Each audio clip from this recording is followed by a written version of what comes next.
গাজা এবং বৃহত্তর ফিলিস্তিনি অঞ্চলে ক্রমবর্ধমান মানবিক পরিস্থিতি জটিল থেকে আরও জটিলতর হয়ে উঠেছে। ইসরায়েলের প্রতি বাস্তুচ্যুত গাজার বাসিন্দাদের জন্য মানবিক সহায়তা বৃদ্ধি করতে জোরালো আহ্বান জানিয়ে আসছে আন্তর্জাতিক দাতা সংস্থা এবং মার্কিন কংগ্রেসের কিছু সদস্য। তবে গাজায় বিরাজমান বেগতিক পরিস্থিতি দেখার পরও মঙ্গলবার মার্কিন যুক্তরাষ্ট্র জানিয়েছে ইসরায়েলকে অস্ত্র সরবরাহ অব্যাহত রাখবে দেশটি।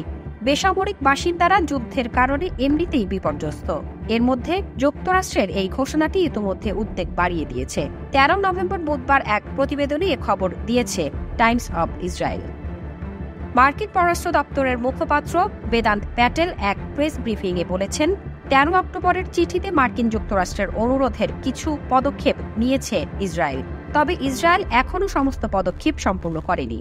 কিন্তু সব বিবেচনার পর যুক্তরাষ্ট্র সিদ্ধান্ত নিয়েছে যে ইসরায়েলকে অস্ত্র পাঠানো অব্যাহত রাখা হবে।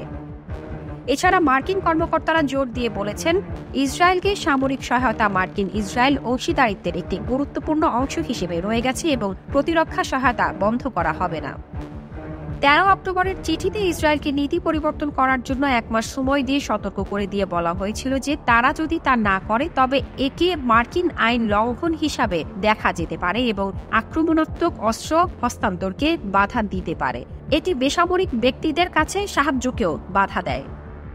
মার্কিন পররাষ্ট্রমন্ত্রী অ্যান্টনি ব্লিংকেন এবং প্রতিরক্ষা সচিব লয়েড অস্টিন 13 অক্টোবরের চিঠিতে দাবি করেন, প্রতিদিন 350টি ত্রাণের ট্রাক গাজায় প্রবেশ করতে চায়। কিন্তু ইসরায়েলি সামরিক সংস্থার মতে অক্টোবরের শেষের দিকে এই বছরের অন্য যে কোনো মাসের তুলনায় কম ট্রাক গাজায় প্রবেশ করেছে। এতে জানা যায় দৈনিক গড়ে 57 ট্রাক প্রবেশ করেছে গাজায়, যা একেবারেই অপ্রতুল। আবার মুখপাত্র প্যাটেল জানিয়েছেন, নভেম্বর 1 থেকে 9 নভেম্বর পর্যন্ত মাত্র 404 ট্রাক গাজায় প্রবেশ করেছে। উল্লেখ্য যে মার্কিন যুক্তরাষ্ট্র কয়েক দশক ধরে ইসরায়েলকে সামরিক সহায়তার প্রধান সরবরাহকারী। বছরের পর বছর ইসরায়েলকে বিলিয়ন ডলার অস্ত্র ও প্রতিরক্ষা প্রযুক্তি সরবরাহ করে আসছে ওয়াশিংটন। মানবিক সংকটের কারণে মার্কিন নীতি পরিবর্তনের আহ্বান সত্ত্বেও বিশেষ করে গাজায় বাইডেন প্রশাসন জোর দিয়ে বলেছে, হামাসের রকেট হামলার বিরুদ্ধে ইসরায়েলের আত্মরক্ষার অধিকার রয়েছে। এদিকে গাজায় প্রয়োজনীয় মানবিক সহায়তা নিশ্চিতে মার্কিন সরকারের উপর ব্যাপক চাপ রয়েছে। আবার একই সঙ্গে যুক্তরাষ্ট্র ইসরায়েলকে আগ্রাসন চালাতে অকুণ্ঠ সমর্থন দিয়ে আসছে।